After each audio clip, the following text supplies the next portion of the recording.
व्याख्यामुद्रां करसरसिजैः पुस्तकं शङ्खचक्रे बिभ्रद्भिन्नस्फटिकरुचिरे पुण्डरीके निषण्णः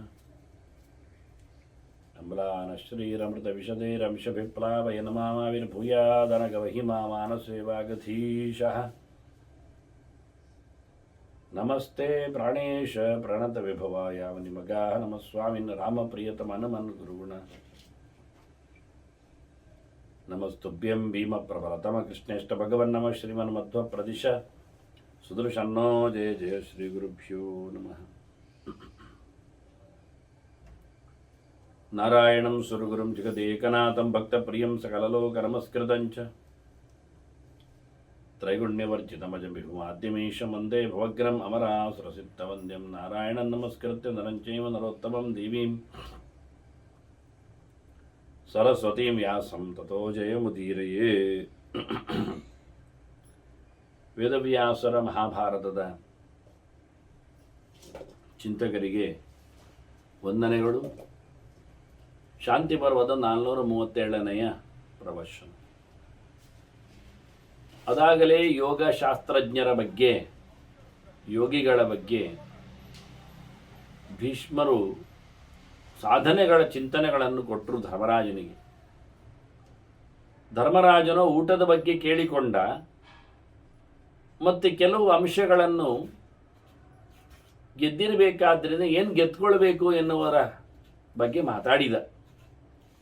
ಹಾಗಾಗಿ ಭೀಷ್ಮರು ಅದರ ಬಗ್ಗೆ ಬಹಳ ದೊಡ್ಡ ಮಟ್ಟಿನ ಮಾತನ್ನು ಹೇಳ್ತಾರೆ.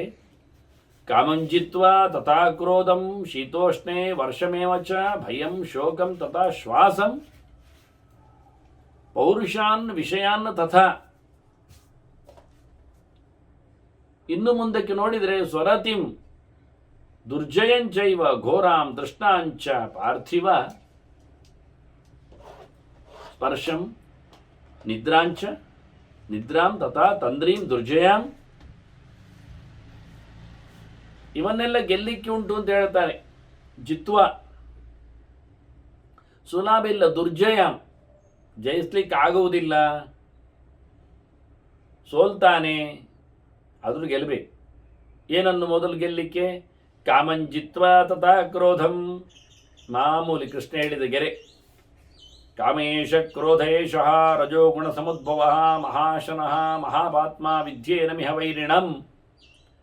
ಮನುಷ್ಯನಿಗೆ ವೈರಿಗಳು ಯಾರು ಕೇಳಿದರೆ ಹೊರಗಿನಲ್ಲಿಲ್ಲ, ಅವನಲ್ಲೇ ಇದ್ದಾರೆ. ಯಾರು? 2 ಜನ, ಕಾಮ ಮತ್ತು ಕ್ರೋಧ.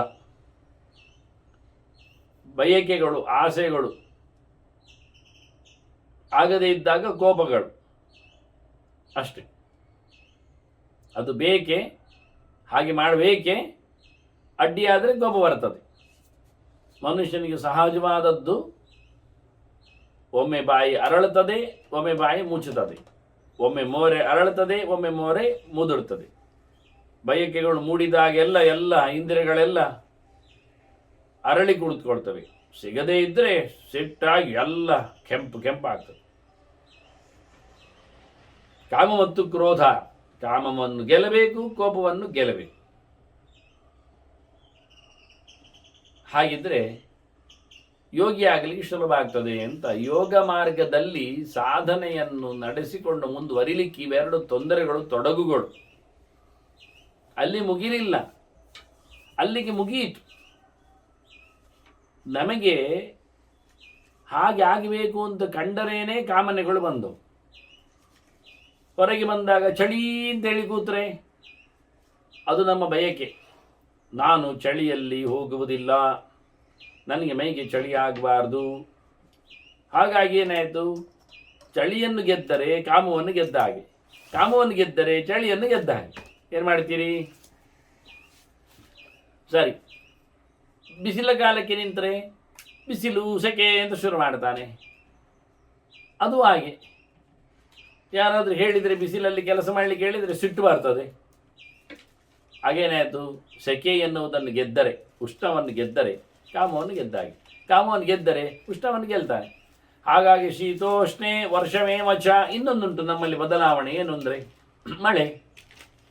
ಮಳೆ ನಿಂತರೆ ಚಳಿ, ಚಳಿ ಹೋದರೆ ಬಿಸಿಲು, ಬಿಸಿಲು ಬಂದರೆ ಮಳೆ, ಮಳೆ ಹೋದರೆ ಚಳಿ. ಇದು ಮಾಮೂಲಿ ಸರ್ಕಲ್. 3 ಋತುಗಳು ವಾಸ್ತವವಾಗಿ ನಡೆಯುವಂಥದ್ದು.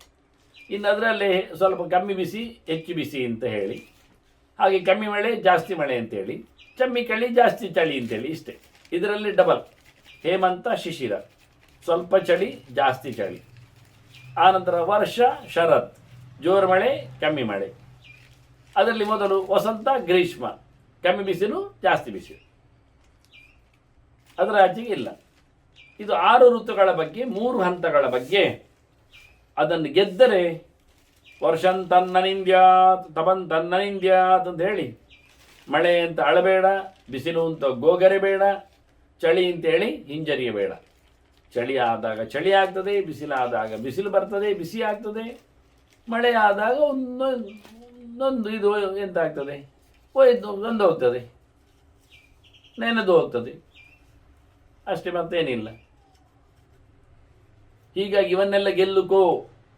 ಸಾಧನೆ ಮಾಡುವವರಿಗೆ ಚಳಿ ಅಂತಿಲ್ಲ ಬೆಳಿಗ್ಗೆದ್ದು ಸ್ನಾನ ಮಾಡಲಿಕ್ಕೆ, ಬಿಸಿಲು ಅಂತಿಲ್ಲ ಹೋಗಲಿಕ್ಕೆ, ಮಳೆ ಅಂತ ಇಲ್ಲ ನಿಲ್ಲಿಕ್ಕೆ. ಅದರೊಟ್ಟಿಗೆ ಭಯಂ ಶೋಕಂ, ಮತ್ತೆರಡು ಮನಸ್ಸಿನಲ್ಲಿ ಏನು ಗೊತ್ತುಂಟ, ಎಲ್ಲಿಯಾದರೂ ಏನಾದರೂ ಹೆಚ್ಚು ಕಡಿಮೆ ಆದರೆ ಹೇಳಿದಕ್ಕೆ ಭಯ. ನಾನು ಚಳಿಗೆ ಹೋದರೆ, ರೋಗ ಬಂದರೆ, ಬಿಸಿಲಿಗೆ ನಿಂತರೆ, ತಲೆ ತಿರುಗಿದ್ರೆ, ಮಳೆಗೆ ನೆನೆದರೆ, ಜ್ವರ ಎದ್ದರೆ, ನೆಗಡಿ ಆದರೆ, ಮೊದಲು ಭಯ ಬಿಡು ಮಾರೆ, ಭಯವನ್ನು ಗೆಲ್. ಎಂಥದ್ದಾಗಿಲ್ಲ, ಆದರೆ ಅಷ್ಟೇ ಆಗುದು, ಅದರ ಆಚೆಗೇನಾಗುವುದಿಲ್ಲ. ಮತ್ತೆ ಅವನಿಗೆ ದುಃಖ ಸಂಕಟ, ಅದನ್ನು ಯೋಚನೆ ಮಾಡಿ ಸಾಯ್ತಾನೆ. ಭಯ ಇಲ್ಲ, ಅಲ್ಲ ಅದು ನನಗೆ ಹಿಂದೆ ರೋಗ ಬಂದಿದೆ, ಈಗ ಹಿಂದೆ ಬಂದಿದೆ ಅಲ್ಲ, ಈಗ ಎಂಥದ್ದು, ಈಗ ಸಂಕಟ ಪಡೋದು. ಚಳಿ ಆದರೆ, ಮತ್ತೆ ಚಳಿ ಆದರೆ ಏನಾಗುದಿಲ್ಲ, ಚಳಿ ಮಾತ್ರವೇ ಆಗುದು, ಚಳಿ ಆದರೆ ಎಂತಾಗುದು, ಏನಾಗುವುದಿಲ್ಲ. ಆದ್ದರಿಂದ ಶೋಕವನ್ನು ಗೆಲ್ಲಬೇಕು. ತಥಾಶ್ವಾಸಂ ಕೊನೆಗೆ ಹೇಳ್ತಾರೆ ಮೆಲ್ಲ. ಮತ್ತೆ ಉಸಿರನ್ನು ಗೆಲ್ಲಬೇಕಲ್ಲ, ಕಮ್ಮಿ ಮಾಡ್ತಾ ಬರಬೇಕಲ್ಲ, ಪ್ರಾಣಾಯಾಮ ಮಾಡಲಿಕ್ಕುಂಟಲ್ಲ. ಮತ್ತೆ ಪೌರುಷಾನ್ ವಿಷಯಾಂತದ, ಮತ್ತೆ ಮನುಷ್ಯನಿಗೆ ಬೇಕುಗಳೇನೆಲ್ಲ ವಿಷಯಗಳು ಹೊರಗಿನಲ್ಲಿ ನೋಡಲಿಕ್ಕೆ ಬೇಕು, ನೋಡಬೇಡ. ಕೇಳಲಿಕ್ಕೆ ಬೇಕು, ಕೇಳೋದು ಬೇಡ. ತಿನ್ನಲಿಕ್ಕೆ ಬೇಕು, ತಿನ್ನೋದು ಬೇಡ. ಮುಸ್ಲಿಕ್ಕೆ ಬೇಕು, ಮುಸೋದು ಬೇಡ. ಮತ್ತೆ ಮುಟ್ಲಿಕ್ಕೂ ಬೇಡ, ಹೋಗಲಿಕ್ಕೆ ಬೇಡ. ಎಲ್ಲ ಇಂದ್ರಿಯಗಳಿಗೂ ಸಹ ಆಸೆಯನ್ನು ನಿಲ್ಲಿಸು, ಬೇಕುಗಳನ್ನು ತೆಗಿ. ಸ್ವರತಿಂ ದುರ್ಜಯಂ, ಮತ್ತೆ ತನ್ನವರಲ್ಲಿ ಆಸಕ್ತಿ ಉಂಟಲ್ಲ, ಅದು ಬಿಟ್ಟು ಹೋಗುವುದೇ ಇಲ್ಲ. ಮೊದಲಿಗೆ ತನ್ನ ಮೇಲೆ ತಾನು ಭಾರಿ ಭರವಸೆ ಇಟ್ಟುಕೊಳ್ಳುತ್ತಾನೆ. ತನ್ನನ್ನು ತಾನು ಕಾಪಾಡಿಕೊಳ್ಳುವುದು, ತನ್ನನ್ನು ತಾನು ಪ್ರೀತಿಸುವುದು, ತನ್ನನ್ನು ತಾನು ಮೋಕೆ ಮಾಡುವುದು, ತನ್ನನ್ನು ತಾನು ಉದ್ಧಾರಗೊಳಿಸುವುದು, ಉದ್ಧಾರ ಮಾಡುವುದು, ಎತ್ತರಗೊಳಿಸುವುದು, ಹೊರಗೆ ಕಾಣಿಸುವುದು, ಸೆಲ್ಫ್ ಎಕ್ಸ್ಪ್ಲೋಸಿವ್ಸ್ ಕ್ರಮಗಳೆಲ್ಲ, ಅದೆಲ್ಲ ಬೇಡ ಅಂತಾನೆ. ಮತ್ತು ಕೆಲವರಿಗೆ ತನ್ನವರನ್ನು ದೊಡ್ಡದು ಮಾಡೋದು, ತನ್ನವರ ಬಗ್ಗೆ ಕಾಳಜಿ, ಅವ್ರು ಹೇಗಿದ್ದಾರೋ ಏನು, ಅವ್ರು ಏನಾಗಿದ್ದಾನೆ ಏನು. ಸುರತ ರಾಜ ಬಿಟ್ಟು ಬಂದವ, ಆನೆ ಏನುಂಟೇನು, ಎಂತ ಆನೆ ಎಂತ ಮಾಡ್ತೀವಿ, ಹೋಗಿ ಆಯ್ತಲ್ಲವೇ, ಅಲ್ಲಿಂದ ಊರಿಂದಲೇ ಓಡಿಸಿದ್ದಾರೆ, ರಾಜತನದನ್ನೇ ಇನ್ನು ಕಿತ್ತಾಕಿದ್ದಾರೆ, ಮತ್ತೆ ಅಲ್ಲಿ ಆನೆ ಎಂತ ಮಾಡ್ತದೆ ಕೇಳಿದಂತಕ್ಕೆ. ಹಾಗೆ ಮನುಷ್ಯನ ಆಸೆಗಳು, ಯೋಚನೆಗಳು, ತನ್ನವರ ಬಗ್ಗೆ ಕಾಡುವ ಸಮಸ್ಯೆಗಳು, ಯಾರನ್ನು ಯೋಚನೆ ಮಾಡಬೇಡ. ನೀನು ನಿನ್ನವರನ್ನು, ನಿನ್ನ ಖುಷಿಯನ್ನು, ಅದನ್ನೆಲ್ಲ ಬಿಡು ಮಾರಾಯ. ಅದು ಒಂದಿರ್ತದೆ, ತನಗೆ ತಾನು ತನ್ನನ್ನು ಖುಷಿಯಲ್ಲಿ ಇಟ್ಟುಕೊಳ್ಳಬೇಕು ಅಂತ ಇಲ್ಲ. ಬ್ರಾಹ್ಮಣಸ್ಯ ದೇಹೋಯಂ ಕ್ಷುದ್ರಗಾಮಾಯನೇಶ್ಯತೆ, ದೇಹದ ಬಗ್ಗೆ ಅದನ್ನು ದಂಡಿಸಿಕೊಳ್ಳುವುದರಲ್ಲೇ ಸಾಧನೆ ಇರು. ಇದನ್ನೊಂದು ಗಂಧದ ಕೊರಡು ಅಂತ ತಿಳ್ಕೊಳ್ಳಿ. ದೇವರು ಕೊಟ್ಟ ದೇಹ, ಇದನ್ನು ಯಾವುದಕ್ಕೆ ಉಪಯೋಗಿಸ್ತೀರಿ? ಹಾಗೆ ಇಟ್ಟರೆ ಏನು ಪರಿಮಳ ಬರುವುದಿಲ್ಲ, ನೆನಪಿಟ್ಟುಕೊಳ್ಳಿ. ಅದು ಗಂಧದ ಕೊರಡು, ತುಂಬ ವ್ಯಾಲ್ಯೂ ಉಂಟು. ಸರಿ, ವ್ಯಾಲ್ಯೂ ಉಂಟು, ಎಂತ ಮಾಡಲಿಕ್ಕೆ ಅಲ್ಲ, ಹಾಗೆ ಇರಲಿ. ಹಾಗಿದ್ರೆ ಪ್ರಯೋಜನ ಏನಾಯಿತು? ಮತ್ತೇನು ಮಾಡಬೇಕು? ಅದನ್ನು ಹೊತ್ತಿಸಬೇಕು. ಹೊತ್ತಿಸಿದರೆ ಪರಿಮಳ ಬರ್ತದೆ, ಧೂಪ ಆಗ್ತದೆ, ಪರಿಮಳ ಹಾರಿ ಹೋಗ್ತದೆ, ಅಲ್ಲಿ ಮುಗಿದೋಯ್ತು. ಸುಟ್ಟೋಗ್ತದೆ, ಸುಟ್ಟು ಖಾಲಿ ಆಗ್ತದೆ ಕೊರಡು, ಖಾಲಿ ಆಗಲಿ ಬೇಕಲ್ಲ. ಆದರೆ ಪರಿಮಳ ಬಂದಿರ್ತದೆ, ಹೊಗೆ ಎದ್ದಿರ್ತದೆ. ಆದರೆ ಅದನ್ನು ತೇದು ಹಾಕಿದರೆ, ಅದನ್ನು ತೇಲಿ ಕೂತ್ರೆ, ಈಗ ಸುಡ್ಲಿಕ್ಕಿಲ್ಲ, ಅದಕ್ಕೆ ತೇಯುವುದು ಘರ್ಷಣೆ, ಅದರಿಂದ ಪೇಸ್ಟ್ ಬರ್ತದೆ. ಗಂಧ ಆಗ್ತದೆ, ಅದನ್ನು ಅಭಿಷೇಕ ಮಾಡಲಿಕ್ಕೆ ಬರ್ತದೆ, ಆನಂತರ ತೀರ್ಥವಾಗಿ ತಗೊಳ್ಳಿಕ್ಕೆ ಬರ್ತದೆ. ಈ ಗಂಧವನ್ನು ಹಚ್ಚಿದರೆ ಅಂದರೆ ಬೆಂಕಿಗೆ ಒಡ್ಡಿದರೆ ಅದರ ಪರಿಮಳ ಬರ್ತದೆ, ಆದರೆ ಪರಿಮಳ ಸರ್ವತ್ರ ಹರಡುತ್ತದೆ ಖಂಡಾವಟ್ಟೆ. ಆಗ ದೇವರಿಗೆ ಅಂತ ಹೇಳಿ ನಾವು ಧೂಪ ಹಾಕುವುದು ಬಹಳ ಕಡಿಮೆ ಅನಿಸ್ತದೆ, ಸುತ್ತಮುತ್ತಲ ಫ್ರಾಗ್ರೆನ್ಸ್ ಜಾಸ್ತಿ ಆಗ್ತದೆ. ಅದೇ ಗಂಧ ಅಭಿಷೇಕಕ್ಕೆ ಅಂತ ಮಾಡಿದರೆ ಸಂಪೂರ್ಣವಾಗಿ ದೇವರ ತಲೆ ಮೇಲೆ ಅದನ್ನು ಅಭಿಷೇಕ ಮಾಡಲಿಕ್ಕೆ ಬರ್ತದೆ, ವಿಗ್ರಹದ ನೆಲೆಯಲ್ಲಿ. ಮತ್ತು ಸಾವಿರಾರು ಜನರಿಗೆ ಅದರ ತೀರ್ಥ ಅಂತೇಳಿ ಹಂಚಲಿಕ್ಕೆ ಬರ್ತದೆ. ಯಾವುದಾದಿತ್ತು ಅಂತೂ ತೇಯ್ದಾದರೂ ಹೋಗಬೇಕು, ಹೊತ್ತೆ ಆದರೂ ಹೋಗಬೇಕು, ಅದರ ಆಚೆಗೆ ಅಲ್ಲ. ಇನ್ನೇನಿದ್ರು ಹೋಮಕ್ಕೆ ಹಾಕುವ ಗಟ್ಟಿಗೆಯಾಗಿ ಹಾಕಿದರೆ ಅದು ಭಸ್ಮ ಆಗ್ತದೆ, ಪರಿಮಳ ಮಧ್ಯೆಯಲ್ಲಿ ಬಂದು ಹೋಗ್ತದೆ ಸ್ವಲ್ಪ ಅಷ್ಟೇ. ಏನಾದರೂ ಗಂಧದ ಕೊರಡನ್ನು ಉಪಯೋಗಿಸಲಿಕ್ಕೆ ಒಳ್ಳೆಯ ಮಾರ್ಗ ಅದು ತೇಯ್ದೇ ದೇವರಿಗೆ ಹಚ್ಚಲಿಕ್ಕೆ, ಅಭಿಷೇಕಕ್ಕೆ ಗಂಧ ಹಚ್ಚಲಿಕ್ಕೂ ಬರ್ತದೆ, ಮುದ್ದೆ ಮಾಡಿ ಇಡಲಿಕ್ಕೆ, ಅದನ್ನು ಮತ್ತೆ ಉಳಿದವರಿಗೆಲ್ಲ ಹಚ್ಚಿಕೊಳ್ಳಿಕ್ಕೆ ಸಿಗ್ತದೆ. ತೇಯುವುದರಿಂದ ಲಾಭ ಏನು ಕೇಳಿದರೆ ಅದನ್ನು ಭಗುತ ವರ್ಗ ಅದನ್ನು ಉಪಯೋಗಿಸಿಕೊಳ್ಳಲಿಕ್ಕೆ ಬರ್ತದೆ ಮುಂದಕ್ಕೆ. ಹಾಗೆ ಈ ದೇಹವನ್ನು ದೇವರು ಕೊಟ್ಟಿದ್ದಾನೆ, ಅದನ್ನು ಒಳ್ಳೆ ರೀತಿಯಿಂದ ಉಪಯೋಗಿಸಿಕೊಳ್ಳಲಿಕ್ಕೆ ಉಂಟು. ತಾನು ತನ್ನದು ಅಂತ ಹೇಳಿಕೊಂಡು ವ್ಯಾಮೋಹದಿಂದ ಅದನ್ನು ಬೆಳೆಸುವುದಲ್ಲ. ಮತ್ತು ಇನ್ನೊಂದುಂಟು ಭಯಂಕರ ಜೋರಿನದ್ದು, ಅದನ್ನು ದಾಟುವುದು ಭಾರಿ ಕಷ್ಟ. ಆಸೆ, ತೃಷ್ಣ, ಘೋರಾಮ್, ಭಯಂಕರ ಆಸೆಗಳು ಭಾರಿ ಜೋರಿರ್ತವೆ. ಅದರೊಟ್ಟಿಗೆ ಸ್ಪರ್ಶಂ ನಿದ್ರಾಂ ತಥಾ ತಂದ್ರೀಂ ದುರ್ಜಯಾಂ, ಇನ್ನು ಸುಖ ಸ್ಪರ್ಶಗಳಿಗೆ ಇಡೀ ಮೈಗೆ ಎಲ್ಲವೂ ಚಳಿ ಆಗಬಾರ್ದು, ಬಿಸಿಲಾಗಬಾರ್ದು, ಇದ್ದ ಹಾಗೆ ಮೆತ್ತನೆಯ ಜಾಗ ಆಗಬೇಕು, ಮುಳ್ಳು ತಾಗಬಾರ್ದು, ಕಲ್ಲುಗಳು ಇರಬಾರ್ದು, ಹೀಗೆಲ್ಲ. ಯಾರ ಮೈ ಮುಡ್ತಾ ಇರಬೇಕು, ತಿಕ್ತಾ ಇರಬೇಕು, ಆನೆಯ ಥರ, ದನದ ಥರ, ಪ್ರಾಣಿಗಳ ಥರ. ಹಾಗಾಗಿ ಅದರ ಬಗ್ಗೆ ಯೋಚನೆ ಮಾಡಲಿಕ್ಕಿಲ್ಲ ಅಂತಾರೆ. ಹೇಗೆ ಕಣ್ಣಿಗೆ ನೋಡಬೇಕು ಅಂತ ಇಲ್ಲ, ಯಾರು ಇಲ್ಲದಿರಬೇಕು, ಏನು ಕೇಳ್ತಾ ಇರಬೇಕಲ್ಲ, ಯಾರ ಶಬ್ದ ಕೇಳಬಾರ್ದು.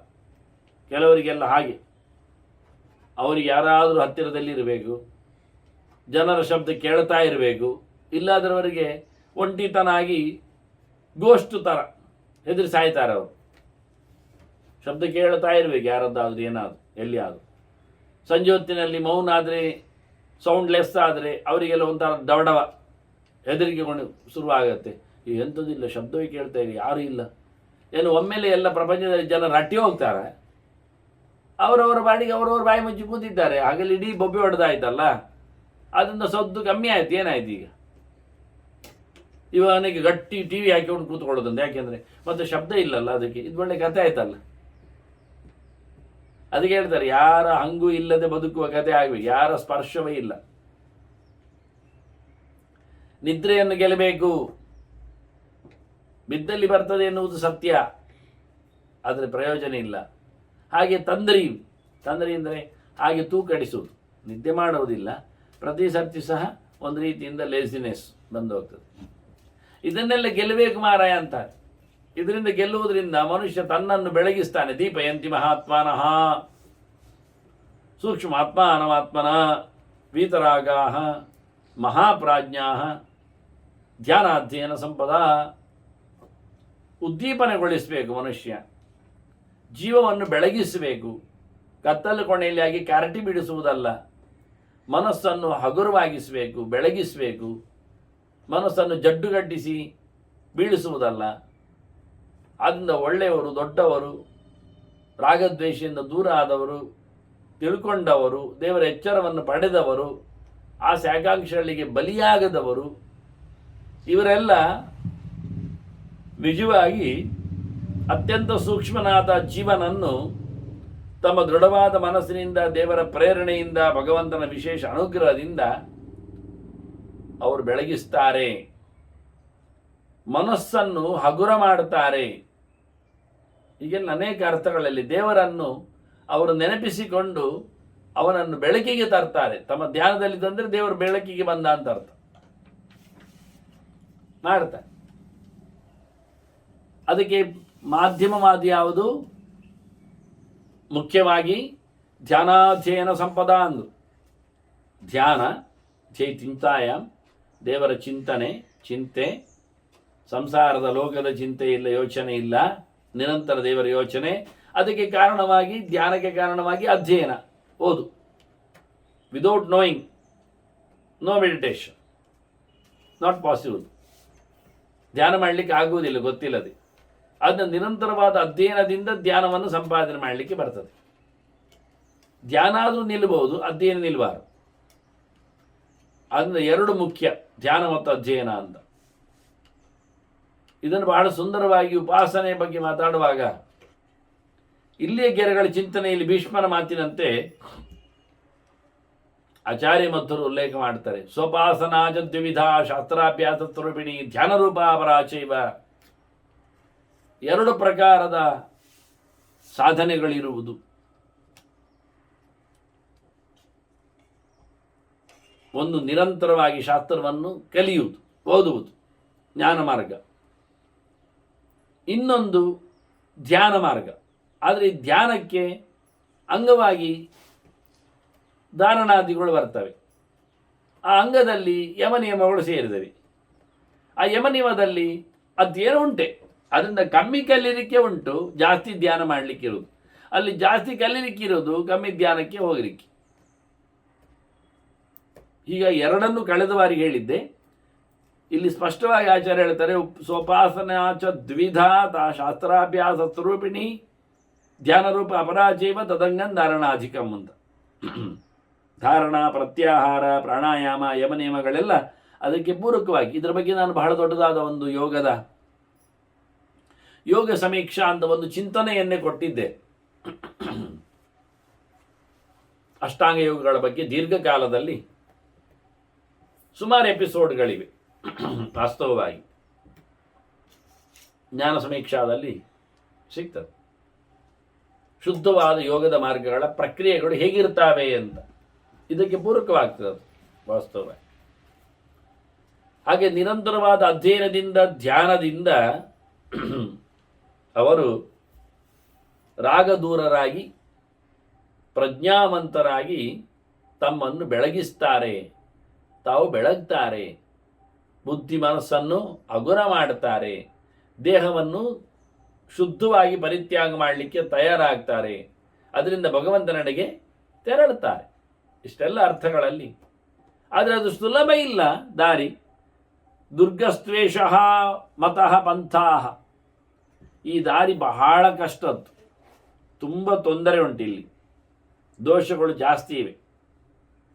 ಅದು ತಿಳಿಯುವವರಿಗೆ ಹೇಳಿದ್ದು, ಓದಿಕೊಳ್ಳದವರಿಗೆಲ್ಲ. ಬ್ರಾಹ್ಮಣಾನ ವಿಪಶ್ಚಿತ, ವೇದವನ್ನು ಅರಿತವರು, ಅಲ್ಲಿಯ ವಿಶೇಷವಾದಂಥ ಕರ್ಮಾಂಗಗಳನ್ನು ಚಿಂತನೆ ಮಾಡಿದವರು, ಅಂಥವರಿಗೇನೆ ಇದು ದಾರಿ ಪಕ್ಕ ಹೋಗಲಿಕ್ಕೆ ಬರುವುದಿಲ್ಲ.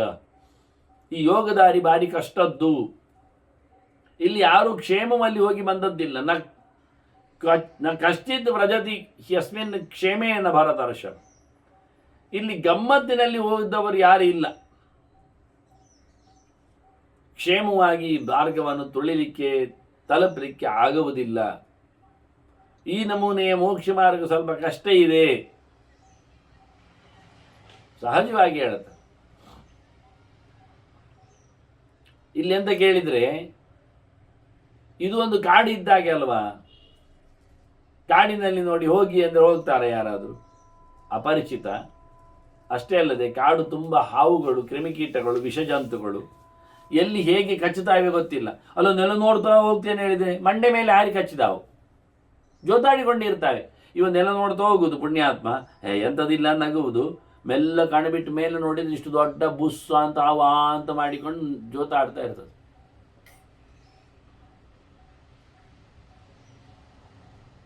ಎತ್ತರವೇ ಕಾಣುವುದಿಲ್ಲ, ಅಷ್ಟು ಎತ್ತರ ಇರ್ತದೆ. ಆದ್ದರಿಂದ ಕಾಡು ದಾರಿ ಎಷ್ಟು ದುರ್ಗಮ, ಹೋಗ್ಲಿಕ್ಕೆ ಆಗುವುದಿಲ್ಲವೋ, ಕಷ್ಟವೋ, ಅದರಾಚೆ ನಮಗೆ ಹೋಗ್ಬೇಕು ಪಟ್ಟಣಕ್ಕೆ. ಹೌದು, ಬೇರೆ ದಾರಿ ಇಲ್ಲ, ಸರಿ. ಆದರೆ ಅದರಂತೆ ಇದು ಯೋಗದ ದಾರಿಯ ಕ್ರಮ. ಸುಲಭ ಇಲ್ಲ, ಕಷ್ಟ ಉಂಟು. ಇಲ್ಲಿ ನಿಲ್ಲಿಕ್ಕೆ ಬರುವುದಿಲ್ಲ, ವಿಷಜಂತುಗಳಿವೆ, ಅಷ್ಟು ಮಾತ್ರ ಅಲ್ಲ, ವಿಷಜಂತು ಇಲ್ಲದ್ರಲ್ಲಿ ನಾವು ಎತ್ತಿ ಕಾಲಿಡುವಾಗ ಮುಳ್ಳು ಕಂಟಿಗಳಿದ್ದಾವೆ, ಆಗುವುದಿಲ್ಲ. ಇನ್ನೂ ನೋಡ್ಲಿಕ್ಕೆ ಹೋದರೆ ಅಲ್ಲಿ ತಿನ್ಲಿಕ್ಕೆ ಸರಿ ಕಟ್ಟಿಲ್ಲ. ಕಾಡಿನಲ್ಲಿ ಅನ್ನ ನೀರಿಲ್ಲದ ಕಾಡು, ತಿನ್ಲಿಕ್ಕೆ ಹಣ್ಣುಗಳಿಲ್ಲ. ಯಾಕೆ? ಮರ ಎಲ್ಲ ಸುಟ್ಟೋಗಿದೆ ಕಾಳ್ಗಿಚ್ಚಿನಲ್ಲಿ, ಸುಡ್ತಾ ಉಂಟು, ಬೆಂಕಿ ಏಳ್ತಾ ಉಂಟು. ಹೇಗೆ ಹೋಗ್ತೀರಿ? ತೊರೆ ಇಲ್ಲ, ನೀರಿಲ್ಲ. ಒಂಥರ ಅಂತ ಬೆಟ್ಟ ಗುಡ್ಡಗಳು, ಕಳ್ಳು ಮುಳ್ಳುಗಳು, ಹಾವು ಹರಣೆಗಳು, ಜೊತೆಯಲ್ಲಿ ಕ್ರೂರ ಮೃಗಗಳು ಬೇರೆ ಇದ್ದಾವೆ. ಎಂತ ಮಾಡುವ? ಆಗುವುದಿಲ್ಲ. ಅಲ್ಲದೆ ಇದ್ದಲ್ಲಿ ದಾರಿಯ ಸವೆತದಲ್ಲಿ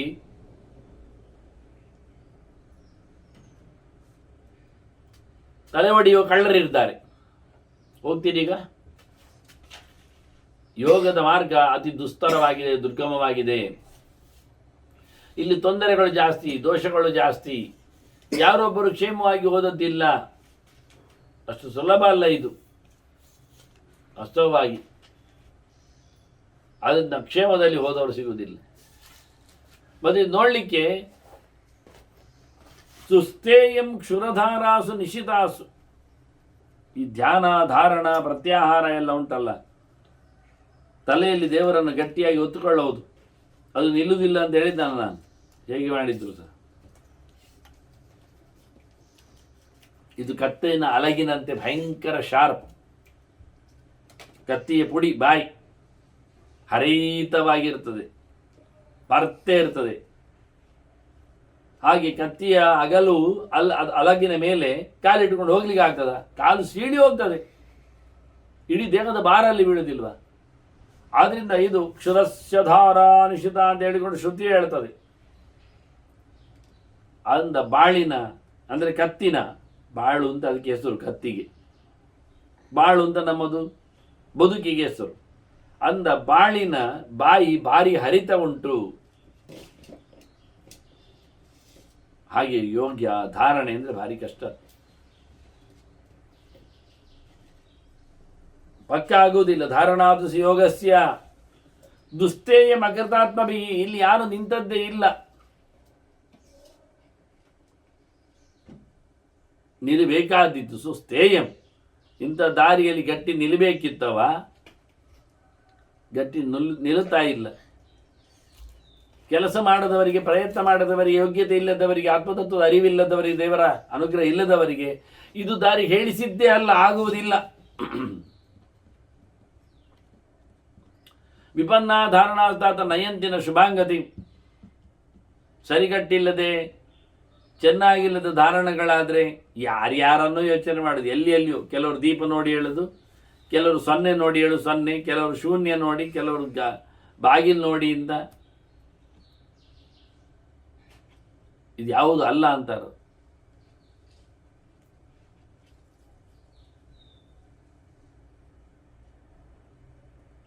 ಗೊತ್ತಿಲ್ಲದವನನ್ನು ಕರ್ಕೊಂಡು ಹೋಗುವುದಿಲ್ಲ ಇದು. ವಿಪನ್ನ ಧಾರಣಾರ್ಥಾದ ನಯಂತಿನ ಶುಭಾಂಗತಿ, ಒಳ್ಳೆಯ ಗತಿಯೆಡೆಗೆ ತಪ್ಪು ಧಾರಣೆಗಳು, ತಪ್ಪು ಯೋಚನೆಗಳು, ತಪ್ಪು ಚಿಂತನೆಗಳು, ಎಂತೆಂಥದೋ ಕ್ರಿಯಾಯೋಗ ಹೇಳುತ್ತಾರೆ. ಯಾರ್ಯಾರನ್ನು ನೋಡಿಕೊಳ್ಳಿಕ್ಕೆ ಹೇಳ್ತಾನೆ. ನಾನು ಆಗ್ಲೇ ಹೇಳಿದ್ದಲ್ಲ, ದೇವರು ಯಾರಂತೂ ಗೊತ್ತಿಲ್ಲದಿದ್ದಾಗೆ ಮಾತಾಡೋದು ಇಲ್ಲಿಗೆ ನಾವು.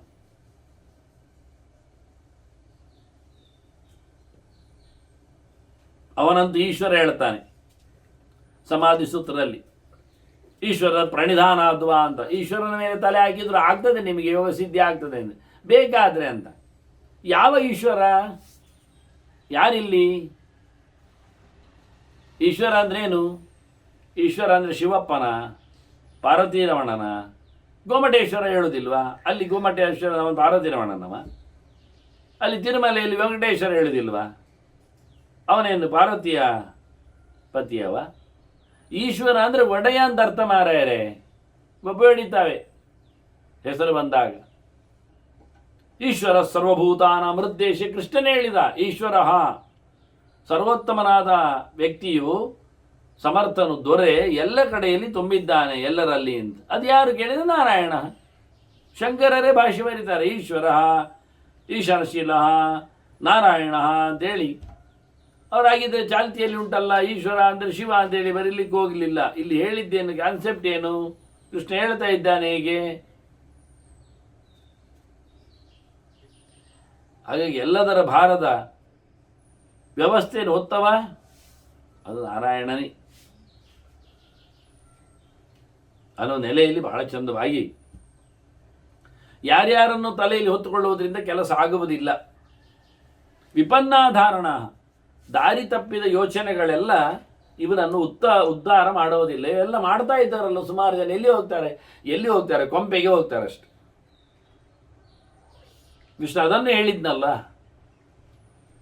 ಯಜಂತಿ ಅವಿಧಿಪೂರ್ವಕಂ, ಅವರು ತಪ್ಪಾಗಿ ಮಾಡ್ತಾ ಇದ್ದಾರೆ, ಆದ್ರಿಂದ ಮಮ್ಮ ಅಪ್ರಾಪ್ಯವ ಅಂತ, ನನ್ನ ಬಳಿಗೆ ಬರುವುದಿಲ್ಲ, ಅವರು ದಾರಿ ತಪ್ಪಿದವರು, ಅವರು ಒಳ್ಳೆದಾಗುವುದಿಲ್ಲ. ವಾಸ್ತವವಾಗಿ ಹೇಗೆ ಹೇಳಿದೆ, ನೇತ್ರಹೀನಾಯತ ನಾಮಃ ಪುರುಷ ಅರ್ಣವೇಂದ್ರ. ಕಪ್ತಾನ ಇಲ್ಲದ ಹಡಗು ಸಮುದ್ರದಲ್ಲಿ ಏನಾಗ್ತದೆ, ಎಲ್ಲಿ ಹೋಗ್ತದೆ ಯಾರಿಗೊತ್ತು. ನಾವಿಕೆ ಇಲ್ಲ, ದೋಣಿಯಲ್ಲಿ ಕೂತಿದ್ದೇವೆ, ಎಲ್ಲಿ ಹೋಗ್ತದೆ ದೋಣಿ, ಅದು ಕತ್ತಲು ಬೇರೆ ಆಗಿದೆ, ಎಲ್ಲಿ ಹೋಗ್ತದೆ ಗೊತ್ತೇ ಆಗುವುದಿಲ್ಲ. ಕತ್ತಲಿನಲ್ಲಿ ಎಲ್ಲಿ ನೋಡಿದರಲ್ಲಿ ನೀರು ಕಾಣ್ತದೆ, ಸಮುದ್ರ ತೆಪ್ಪ ಅಲ್ಲಾಡ್ತಾನೆ ಇರ್ತದೆ. ಅದು ಹೋಗುವುದಾ ಬರುವುದಾ ತಿರುಗುವುದಾ ಅರ್ಥ ಆಗುವುದಿಲ್ಲ. ಗಾಳಿ ಬಂದಲ್ಲಿ ನೆರೆ ಬಿದ್ದಲ್ಲಿ ಆಚೀಚೆ ಹೋಗಿದೆ. ಅದನ್ನು ಸಂಸಾರ ಸಮುದ್ರದಲ್ಲಿ ಮನುಷ್ಯನನ್ನು ಉದ್ಧಾರ ಮಾಡೋದಿಲ್ಲ. ಕಪ್ತಾನ ಇಲ್ಲದ ದೋಣಿಯಂತೆ ಅದಕ್ಕೆ ಬೇಕಾದ ಜನ ಇಲ್ಲ ವಾಸ್ತವವಾಗಿ. ಈ ಹರಿತವಾದ ಈ ದಾರಿಯಲ್ಲಿ ನೆಲೆಗೊಂಡ ಅಂದರೆ ಭಯಂಕರವನು, ಎಲ್ಲವನ್ನು ಕಳ್ಕೊಂಡ ಅಂತ ಅರ್ಥ. ಮರಣಂ ಜನ್ಮ ದುಃಖಂಚ ಸುಖಂಚ ಸ ವಿಮುಂಚತಿ. ಈ ದಾರಿಯಲ್ಲಿ ನಿಂತವಾದರೆ ಅವನು ಯಾವುದೇ ಪ್ರಕಾರವಾದಂತಹ ಮತ್ತೆ ಹುಟ್ಟು ಆಗಲಿ, ಸಂಸಾರ ಆಗಲಿ, ಮತ್ತಿತರ ದುಃಖ ಆಗಲಿ, ಇದು ಯಾವುದೂ ಇಲ್ಲ. ಸುಖವು, ಲೋಕದ ಸುಖವೂ ಬೇಡ ಅವನಿಗೆ, ಎಲ್ಲವನ್ನು ಬಿಟ್ಟಿರ್ತಾನೆ. ಪರಂ ಮಹತ್ ಬ್ರಹ್ಮ ಮಹತ್ ಮಹಾತ್ಮನ್ ಬ್ರಹ್ಮಾಣಮೀಶಂ ವರದಂಚ ವಿಷ್ಣುಂ ಭವಂಚ ಧರ್ಮಂಚ ಷಡಾನನಂಚ ಷಡ್ ಬ್ರಹ್ಮಪುತ್ರಾಂಶ ಮಹಾನುಭಾವಾನ್ ಪರಾತ್ಪರಂ ಪ್ರಾಪ್ಯ ಮಹಾನ್ ಮಹಾತ್ಮ ವಿವೇಶ ವಿಷೇತ ಯೋಗಿ ನ ಚಿರಾತ್ ವಿಮುಕ್ತ. ಒಂದೊಮ್ಮೆ ಭಗವತ್ ತತ್ವವನ್ನು ವೇದದ ಮಾಧ್ಯಮದಲ್ಲಿ ಚಿಂತನೆ ಮಾಡಿದರೆ, ಪರಂ ಮಹತ್ ಬ್ರಹ್ಮ, ಭಾರಿ ದೊಡ್ಡ ಸಂಗತಿ ಯಾವುದಂದ್ರೆ ವೇದ. ಅದರಲ್ಲಿಯೂ ತಿಳಿಯಲ್ಪಡುವವನು ಅತ್ಯಂತ ಎತ್ತರದವನು ಅಂದರೆ ನಾರಾಯಣ. ವೇದ ಇಷ್ಟ ಸರ್ವೈರಹಮೇವ ವೇದ್ಯ ಅಂತ ಹೇಳಿಲ್ವಾ. ಹಾಗಾಗಿ ಸಕಲ ವೇದಗಳಿಂದ ಅರ್ಥವಾದವನು ಅನಂತ ಗುಣ ಸಂಪೂರ್ಣನು. ವಾಸ್ತವವಾಗಿ ಅವನನ್ನು ಯೋಗದಲ್ಲಿ ನಾವು ಚಿಂತನೆ ಮಾಡಿದರೆ ಅವನು ಎಲ್ಲದರೊಳಗೂ ನಿಂತಿದ್ದಾನೆ, ಎಲ್ಲ ರೂಪಗಳನ್ನು ಹೊತ್ತಿದ್ದಾನೆ. ನೋಡಲಿಕ್ಕೆ ಚಿಂತನೆ ಮಾಡಿದ ಅಂತ ಚಿಂತನೆ ಮಾಡಿದವನು ಯಾವ ಪ್ರತೀಕದಲ್ಲಿ ದೇವರ ಆರಾಧನೆ ಮಾಡಿದ್ದಾನೆ ಆ ಪ್ರತೀಕದಲ್ಲಿ ಆ ಲೋಕವನ್ನು ಸೇರ್ತಾನವನು. ಬ್ರಹ್ಮಾಣಂ ಈಶಂ ವರದಂಚ ವಿಷ್ಣುಂ. ಅವನು ಬ್ರಹ್ಮಲೋಕಕ್ಕೆ ಹೋಗ್ತಾನೆ ಅಂದರೆ ಸತ್ಯಲೋಕಕ್ಕೆ, ಅವನು ಕೈಲಾಸಕ್ಕೆ ಹೋಗ್ತಾನೆ ಶಿವಲೋಕಕ್ಕೆ, ಅವನು ವೈಕುಂಠಕ್ಕೆ ಹೋಗ್ತಾನೆ ನಾರಾಯಣ ಲೋಕಕ್ಕೆ, ಎಲ್ಲಿ ಬೇಕಾದ್ರಲ್ಲಿ ಹೋಗ್ತಾನೆ. ಅವನು ರುದ್ರಲೋಕಕ್ಕೆ ಹೋಗ್ತಾನೆ, ಭವಂಚ ಧರ್ಮಂಚ ಯಮಲೋಕಕ್ಕೂ ಬರ್ತಾನೆ, ಷಡಾನನಂಚ ಸ್ಕಂದನ ಲೋಕಕ್ಕೂ ಹೋಗ್ತಾನೆ. ಇನ್ನು ಉಳಿದವರಿದ್ದಾರೆ ಷಡ್ ಬ್ರಹ್ಮಪುತ್ರಾಂಶ ಅಂತ. ಮರೀಚಿ, ಅತ್ರಿ, ಅಗಸ್ತ್ಯ, ಪುಲಸ್ತ್ಯ, ಕ್ರತು ಇವರೆಲ್ಲ ಇದ್ದಾರೆ. ಇವರೆಲ್ಲ ಬ್ರಹ್ಮಪುತ್ರ, ಇವರೆಲ್ಲ ಇರತಕ್ಕಂಥ ಲೋಕಗಳಿಗೆಲ್ಲ ಅವನು ಹೋಗ್ತಾನೆ. ಇನ್ನೂ ಲೋಕಗಳಿವೆ ಬೇಕಾದಷ್ಟು. ಸತ್ವರಸ್ಸು ತಮಸ್ಸುಗಳಿಗೆ ಪ್ರಧಾನವಾದಂತಹ ಅಭಿಮಾನಿಯಾಗಿ ನಿಂತ ಶ್ರೀಭೂದುರ್ಗ ಅಂದರೆ ಪ್ರಕೃತಿ, ಅವಳ ಅನುಗ್ರಹಕ್ಕೆ ಮಾತ್ರವಾಗಿ ಪ್ರಕೃತಿ ಲೋಕಕ್ಕೆ, ಯಕ್ಷರು ಗಂಧರ್ವರು ಇವರ ಲೋಕಕ್ಕೆ, ಅದರಲ್ಲದೆ ಅಷ್ಟೇ ಅಲ್ಲದೆ ಮುಖ್ಯವಾಗಿ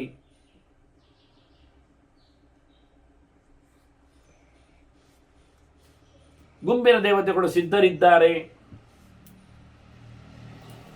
ಸೂರ್ಯ ಇದ್ದಾನೆ, ಪ್ರಜಾಪತಿಗಳಿದ್ದಾರೆ, ವಿಶ್ವ ದೇವತೆಗಳಿದ್ದಾರೆ, ಚಂದ್ರ ಇದ್ದಾನೆ, ನಕ್ಷತ್ರ ಇದ್ದಾನೆ, ನಕ್ಷತ್ರ ಲೋಕಕ್ಕೆ, ಚಂದ್ರ ಲೋಕಕ್ಕೆ, ಉರುಗ ಲೋಕಕ್ಕೆ ಹಾವುಗಳಿದ್ದಾರೆ.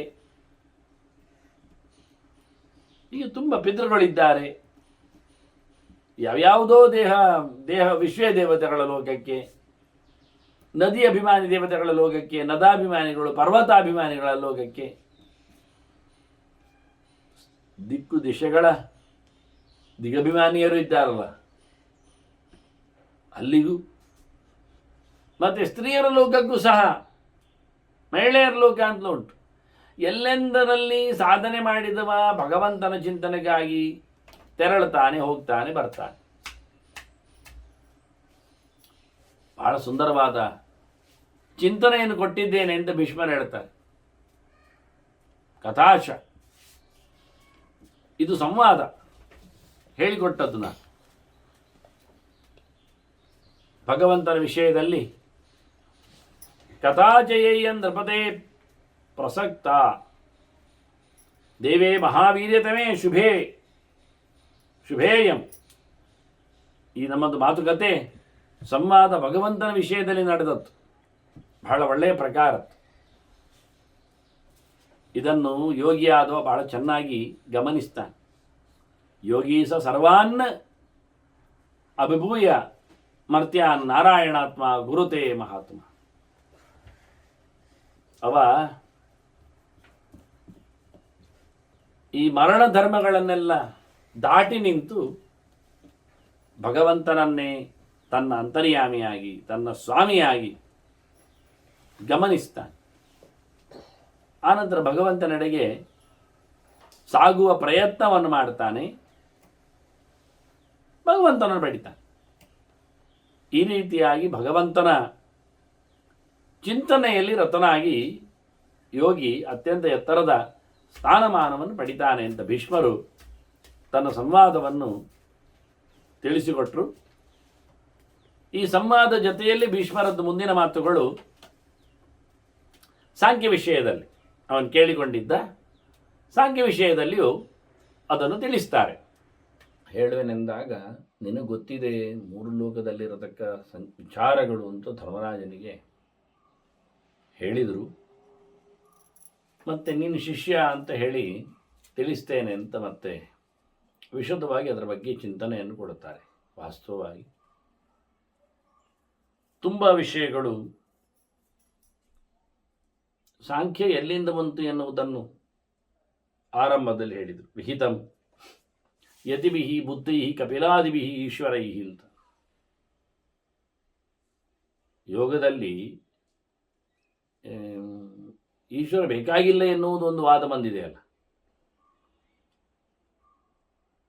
ಸಾಂಖ್ಯದಲ್ಲಿಯೂ ಹಾಗೆ ನಿರೀಶ್ವರ ಸಾಂಖ್ಯ ಅಂತ ಉಂಟಲ್ಲ, ಅದಕ್ಕೆ ಹೇಳುವಾಗಲೇ ಈಶ್ವರೈಹಿ ಕಪಿಲಾದಿಭಿಹಿ ವಿಹಿತಂ ಅಂತ ಇಲ್ಲಿ ಸ್ಪಷ್ಟವಾಗಿ ಕಪಿಲ ಪ್ರೋಕ್ತವಾದ ಸಾಂಖ್ಯ ಸೇಶ್ವರ ಸಾಂಖ್ಯ.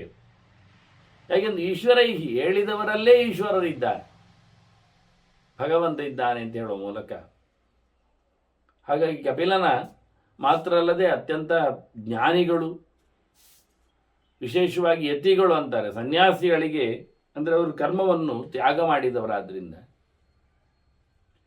ಮುಖ್ಯವಾಗಿ ಜ್ಞಾನದ ಸಂಪಾದನೆ ಬರಿಬೇಕು. ಧ್ಯಾನ ಯೋಗ ಇರ್ತದೆ ಯತಿಗಳಿಗೆ, ಆದರೆ ಅದಕ್ಕಿಂತ ಹೆಚ್ಚಿನ ಜ್ಞಾನ ಸಂಪಾದನೆಯನ್ನು ಮಾಡಲಿಕ್ಕೆ ಉಂಟು ಅಂತ ಹೇಳಿ ಗಮನಿಕೆಯನ್ನು ಇಲ್ಲಿ ಕೊಡ್ತಾರೆ. ಮತ್ತು ಗುಣಾಷ್ಟಯಸ್ಮಿನ್ ಬಹವಃ ದೋಷಹಾನಿಶ್ಚ ಕೇವಲ, ಬಹಳ ಕಡಿಮೆ ಇಲ್ಲಿ ದೋಷ ಇರುವುದು. ದೋಷ ಇಲ್ಲ ಅಂತಲೇ ಅರ್ಥ ಹೇಳ್ಬೋದು.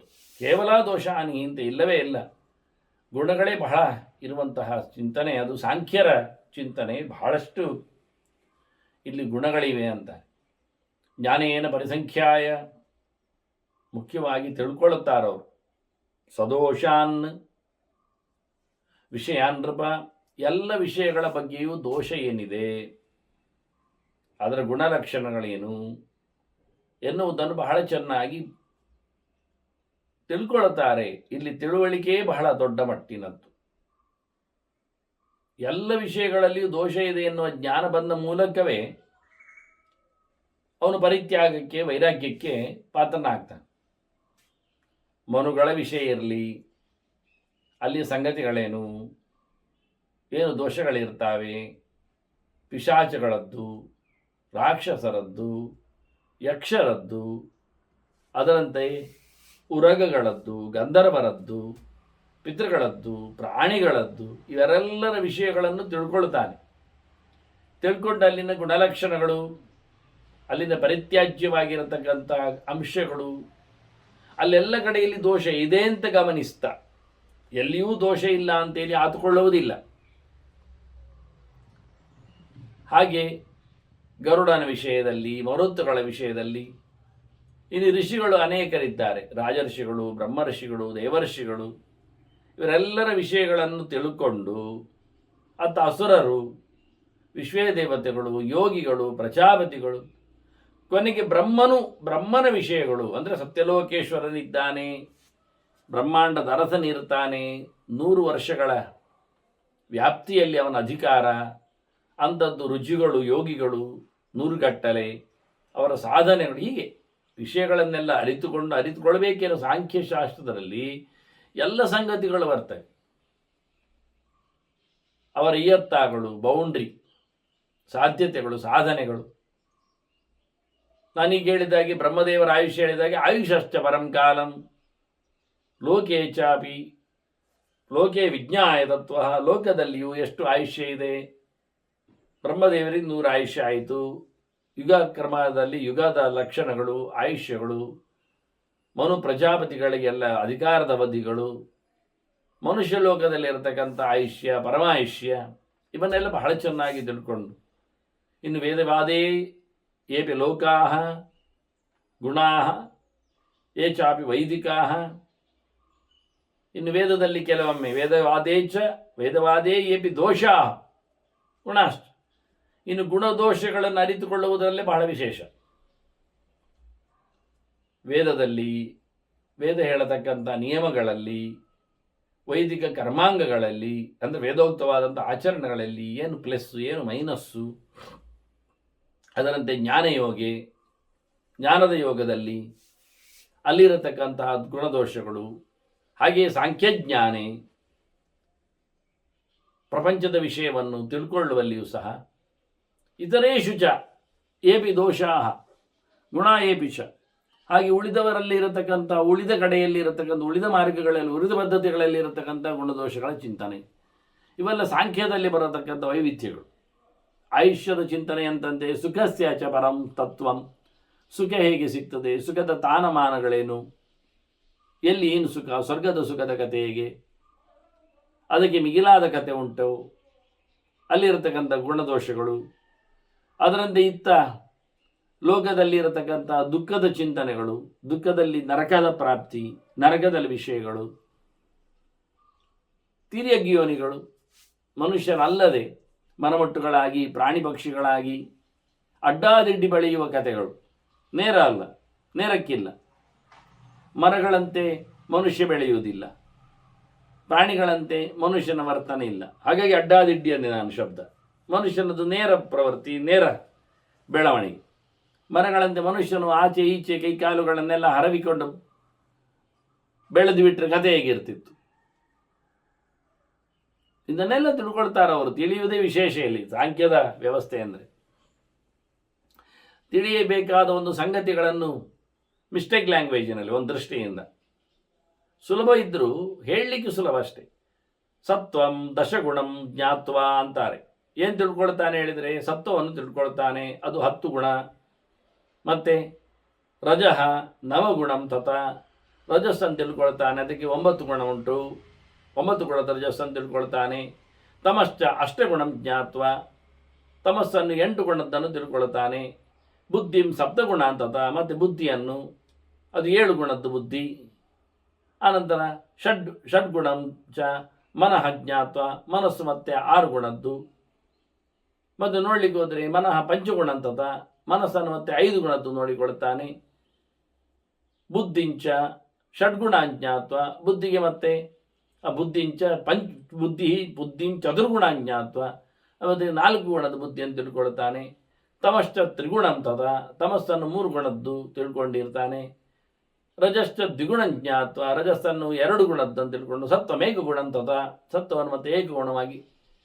ಇದು 10ರಿಂದ 1 ಹೇಳಿದಾಗೆ ಸಮ ಆಯಿತು ನೋಡಿ. ಸತ್ವಕ್ಕೆ 10 ಗುಣ ಹೇಳ್ತಾ, ರಜಸ್ಸಿಗೆ 9 ಹೇಳಿ, ತಮಸ್ಸಿಗೆ 8 ಹೇಳಿ, ಮತ್ತು ಬುದ್ಧಿ ಮತ್ತು ಮನಸ್ಸಿಗೆ 7 ಮತ್ತು 6 ಹೇಳಿದ. ಮತ್ತು ರಿವರ್ಸ್ ಆರ್ಡರಲ್ಲಿ ಮನಸ್ಸಿನಿಂದ ತಿಳ್ಕೊಂಡು ಮನಸ್ಸಿಗೆ 5 ಅಂತ ಹೇಳ್ತಾ, ಬುದ್ಧಿಗೆ 4 ಅಂತ ಹೇಳ್ತಾ, ಮತ್ತು ತಮಸ್ವರಜ ಸತ್ವಕ್ಕೆ 3 2 1 ಮಾಡಿದ. ಹೇಳುವಾಗ ಸಂಗತಿಗಳು ಬಹಳ ಸುಲಭವಾಯಿತು, ಕಲೀಲಿಕ್ಕೇನು ಸುಲಭ. 5 ಅಂಶಗಳು, ರಿವರ್ಸ್ ಆರ್ಡರಲ್ಲಿ 5 ಅಂಶಗಳು, ಅದಕ್ಕೆ 10ರಿಂದ 10 9 8 7 6 ಮಾಡೋದು, ಮತ್ತು 5 4 3 2 1 ಹೇಳು. ಗುಣವನ್ನು ಕ್ವಾಲಿಟಿ ಅರ್ಥದಲ್ಲಿ ಬಳಸಿದಾಗ ಗುಣವನ್ನು ದೋಷ ಅಂತಲೂ ಅರ್ಥ ಮಾಡಲಿಕ್ಕೆ ಆಗ್ತದೆ. ಗುಡ್ ಕ್ವಾಲಿಟಿ ಅಂದರೆ ಗುಣ, ಬ್ಯಾಡ್ ಕ್ವಾಲಿಟಿ ಅಂದರೆ ದೋಷ ಅಂತ ಇಲ್ಲಿ 2 ಶಬ್ದವನ್ನು ಪ್ರಯೋಗ ಮಾಡಿದ್ದಾರೆ. ಹಾಗಾಗಿ ನಾನು ಇಲ್ಲಿ ಹೇಳಿರತಕ್ಕಂಥ ಗುಣಶಬ್ದಕ್ಕೆ ರಿವರ್ಸ್ ಆರ್ಡರಲ್ಲಿ ಬಂದಾಗ ಅದನ್ನು ದೋಷ ಅಂತ ಅರ್ಥವನ್ನು ಮಾಡಿಕೊಂಡು ಅರ್ಥ ಮಾಡಲಿಕ್ಕೆ ಆಗ್ತದೆ. ತಿಳ್ಕೊಳ್ಳುವ ವಿಧಾನ ಎರಡೂ ಅದರದ್ದು ಗುಣಗಳೇ, ಲಕ್ಷಣಗಳೇ, ಕ್ವಾಲಿಟಿಗಳೇ, ಧರ್ಮಗಳೇ. ನಾವು ಸತ್ವದ ಬಗ್ಗೆ ನೋಡುವ. 10 ಹೇಳಿದ್ದನು ಸಾಂಖ್ಯಶಾಸ್ತ್ರದ ಚಿಂತನೆ. ಆದ್ದರಿಂದ ಕೊನೆಯ ಘಟ್ಟದಲ್ಲಿ ಸತ್ವ ಅಂದರೆ 10 ಗುಣ ಅಂದರು. 10 ಯಾವುದು? ಸತ್ವಕ್ಕೆ ಪ್ರಧಾನವಾದದ್ದು ವಿಷಯ ಅಂತಂದ್ರೆ ತತ್ವಜ್ಞಾನ, ಅರಿವು, ಯಥಾರ್ಥವಾದ ಸರಿಕಟ್ಟಾದ ಚಿಂತನೆ. ಇದು ಹೇಗೆ ಸಿಗ್ತದೆ? ಅದಕ್ಕೆ 9 ಉಂಟು. ಕೇಳಿದರೆ ಸಿಗ್ತದೆ, ಕೇಳಿದ್ದು ಹಾರಿ ಹೋಗದಂತೆ ಮನನ ಮಾಡಿದರೆ ನಡೀತದೆ, ಆನಂತರ ಅದನ್ನು ಆತ್ಮಸಾತ್ ಮಾಡಲಿಕ್ಕೆ ಉಂಟು. ಆದ್ದರಿಂದ ತತ್ವಜ್ಞಾನಕ್ಕೆ ಶ್ರವಣ ಮನನ ನಿಧಿಧ್ಯಾಸನ ಪ್ರಕಾರಗಳು 3. ಆತ್ಮಾರೇ ದ್ರಷ್ಟವ್ಯ, ಶ್ರೋತವ್ಯ, ಮಂತವ್ಯ, ನಿಧಿಧ್ಯಾಸಿತವ್ಯ ಅಂತೇಳಿ ದೇವರನ್ನು ನೋಡಬೇಕು ಅಂತಾದರೆ ಕೇಳಬೇಕು, ಅದನ್ನು ನೆನಪಿಟ್ಟುಕೊಳ್ಬೇಕು, ಅದನ್ನು ಗೆಲ್ಲಬೇಕು. ಇದಕ್ಕೋಸ್ಕರ ಎಲ್ಲಿ ಹೋಗಬೇಕು? ಅವನು ಗುರುಗಳ ಹತ್ತಿರ ಹೋಗಬೇಕು. ಆದ್ದರಿಂದ ತತ್ವಜ್ಞಾನ ಎನ್ನುವುದು ಪ್ರಧಾನ ಅಂಶ. ಅದಕ್ಕೆ ಸಂಬಂಧಪಟ್ಟಂತೆ 3 ಸಾಧನೆಗಳು, ಅಲ್ಲಿಗೆ 4 ಆಯಿತು. ಇನ್ನು ಗುರುಗಳ ಬಳಿಗೆ ಹೋಗುವುದೊಂದು 5. ಗುರುಗಳ ಬಳಿ ಹೋಗುವಾಗ 5 ಇದ್ದು ಹೋಗ್ಬೇಕು. ಅವನು 5 ಉಂಟು ಹೇಳಿಕೊಂಡ್ರೆ ನಾವು ಪಂಚಫಲಾನಿ ಗೃಹೀತ್ವ ಅರ್ಥ ಮಾಡೋದಲ್ಲ, 5 ಹಣ್ಣು ಇಟ್ಕೊಂಡು ಹೋಗುವುದು ಅದೆಲ್ಲ ಅಲ್ಲ. ಮತ್ತೆ ಹೇಗೆ ಹೋಗಲಿಕ್ಕೆ? ಶಾಂತೋ ದಾಂತಃ ಉಪರತಃ ತಿತಿಕ್ಷು ಸಮಾಹಿತೋ ಭೂತ್ವಾ ಅಂತ ಹೋಗುವಾಗ ಹೇಳಿಕೊಟ್ಟಿದ್ದಾರೆ. ಮೊದಲು ಶಾಂತನಾಗಿ ಹೋಗಬೇಕು. ಶಾಂತನಾಗಿ ಮತ್ತೆ ಗಡ್ಡದಲ್ಲಿ ಎಲ್ಲ ಅದು ಗಲಾಟೆ ಮಾಡಿಕೊಂಡು ಹೋಗ್ತಾರೆ. ಹಾಗಲ್ಲರಿ, ಶಮ ಮನ್ನಿಷ್ಠತ ಬುದ್ಧಿ ಇರುವುದಲ್ವಾ. ಶಾಂತ ಅಂದ್ರೇನು? ಶಮ ಉಳ್ಳವ ಅಂತ ಅರ್ಥ. ಶಮ ಅಂದ್ರೇನು? ಉದ್ದವನಿ ಕೃಷ್ಣ ಹೇಳಿದ್ದಾನೆ. ಶಮ ಅಂದರೆ ದೇವರ ಎಚ್ಚರ ಅಂತ, ದೇವರೆಡೆಗೆ ಬುದ್ಧಿ ಅಂತ. ಸರಿ, ದೇವರನ್ನು ಕಾಣುವ, ಯೋಚನೆ ಮಾಡುವ, ತಿಳಿಯುವ ನೆಲೆಯಲ್ಲಿ ದಾಂತಹ, ದಾಂತ ಅಂದರೆ ಹಲ್ಲಿಡ್ಕೊಂಡು ಹೋಗುವುದು ಅಂತ ಅರ್ಥವ. ದಂತ ಅಂದರೆ ಯಾರೋ ಹೇಳ್ತಾ ಇದ್ದೀನಿ, ಸಂಸ್ಕೃತ ಬಲ್ಲವರ ಅರ್ಥ ಮಾಡೋದು ಅಂತ ಶುರು ಮಾಡಿದರೆ ಬಹಳ ಗಮ್ಮತ್ತು ಇರ್ತದೆ. ಹಾಗೆ ದಾಂತ ಅಂದರೆ ನಿಗ್ರಹ ಅಂತ ಅರ್ಥ. ದಮ, ಇಂದ್ರಿಯಗಳ ನಿಗ್ರಹ. ಚಾಪಲಗಳಿಗೆಲ್ಲ ಹೋಗುವುದಲ್ಲ. ಗುರುಗಳ ಹತ್ತಿರ ಹೋಗುವಾಗೆಲ್ಲ, ಗುರುಗಳ ಹತ್ರ ಹೋದ ತಕ್ಷಣ ಹಸಿವೆ ಆಗ್ತದೆ, ಊಟ ಹಾಕ್ರಿ, ಮತ್ತು ಇಲ್ಲಿಂದ ನೋಡ್ಲಿಕ್ಕೆ ಅಂತ ಇಲ್ವಾ, ಅದೆಲ್ಲ ಶುರು ಮಾಡೋದಲ್ಲ. ಇಂದ್ರಿಯಗಳ ಚಾಪಲಕ್ಕೋಸ್ಕರ ಗುರುಗಳಲ್ಲಿಗೆ ಹೋಗುವುದಲ್ಲ. ಉಪರತಃ, ಮತ್ತು ಎಲ್ಲವನ್ನು ನಿಲ್ಲಿಸಿರಬೇಕು. ಅವನು ಭಗವಂತನಲ್ಲಿ ಆಸಕ್ತಿಯನ್ನು ಮೂಡಿಸಿಕೊಳ್ಬೇಕು. ತಿತಿಕ್ಷು, ಎಲ್ಲ ಸೈರಣಿ ಇರಬೇಕು, ತಾಳ್ಮೆ ಎಲ್ಲ ಬೇಕು. ಅದು ಸಮಯ ಇಲ್ಲ, ಇದು ಸಮಯ ಇಲ್ಲ, ಇಲ್ಲಿ ಇರುವೆ ಬರ್ತದೆ, ಅಲ್ಲಿ ಕೂತ್ಕೊಂಡು ಕೇಳಲಿಕ್ಕೆ ಆಗುವುದಿಲ್ಲ, ಅದೆಲ್ಲ ಆಗುವುದಿಲ್ಲ. ಗುರುಗಳ ಸೇವೆಯನ್ನು ಮಾಡಿಕೊಂಡು ಕಲಿಬೇಕಾದ ಮನಸ್ಸು ಸಮಾಧಾನ, ಎಲ್ಲ ವಿಷಯದಲ್ಲಿ ದೇವರನ್ನು ಕಾಣುತ್ತೇನೆ ಅನ್ನತಕ್ಕ ಎಚ್ಚರ. ಇದಿಷ್ಟು 10 ಸಪ್ತಗುಣದ ಕಥೆ ಅಂತ.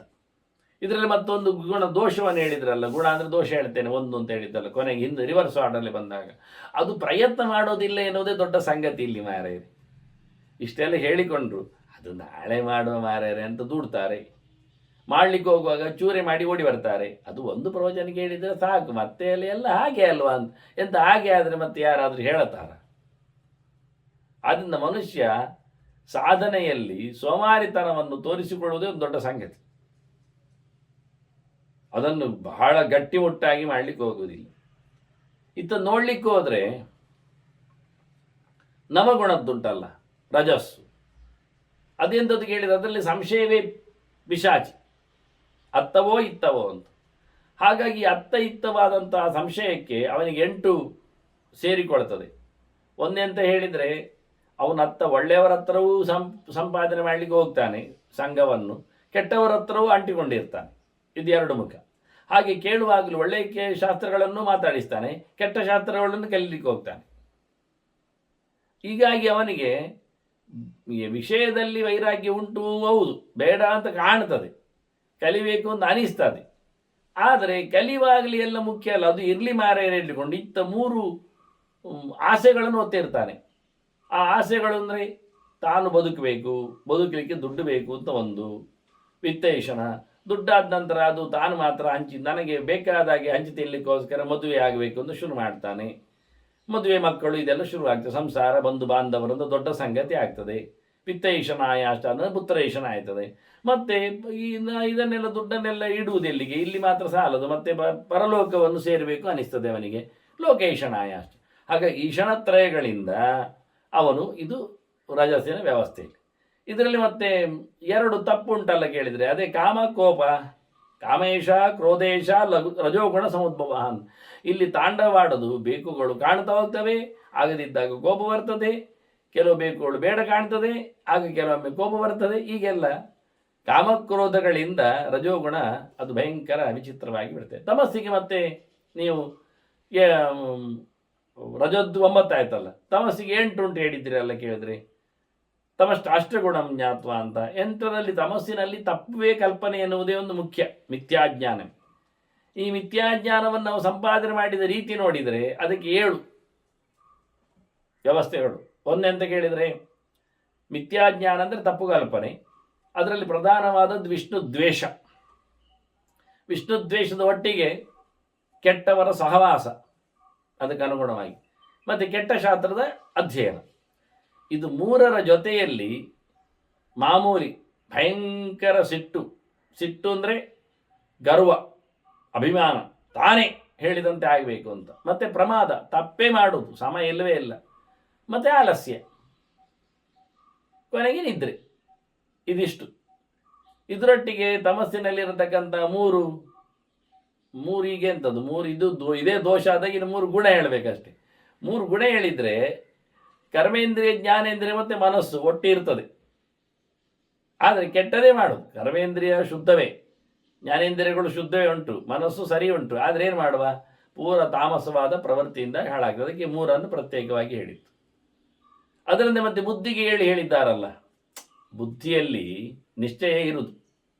ಅದಕ್ಕೆ ಮತ್ತೆ 6 ಇಂದ್ರಿಯಗಳು ನಿಶ್ಚಯವನ್ನು ಕೊಡ್ತದೆ. ಹೊರಗಿನ ಜ್ಞಾನೇಂದ್ರಿಯಗಳು 5, ಸಾಕ್ಷಿ ಸೇರಿ, ಶಾಸ್ತ್ರಿ ಷಡೀಂದ್ರಿಯ ವೇದೇನ ಅಂತ ಹೇಳಿ ಸಾಕ್ಷಿ ಸೇರಿ.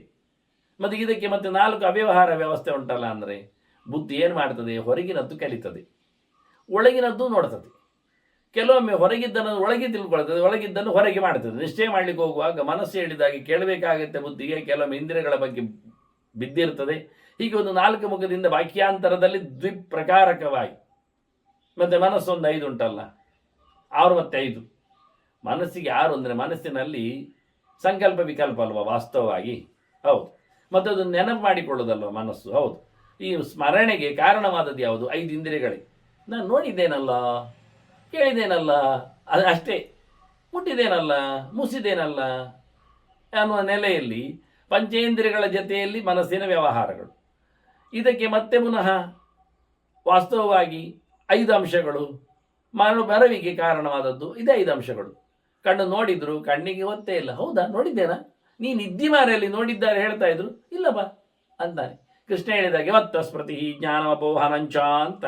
ಹೀಗಾಗಿ 5 ವಸ್ತುಗಳೇ ಮನಸ್ಸಿಗೆ ಕೊಡುವಂಥದ್ದು, 5ಗಳೇ ಮನಸ್ಸಿಗೆ ಮಾತಾಡುವಾಗ ಹೌದಾ, ನಿಜವಾಗಿ ಮನಸ್ಸು ಹೋಗಿ ಕೇಳ್ತದೆ ಕಿವಿ ಹತ್ರ, ನೀನು ಕೇಳಿದೀಯಾ ಅಂತ.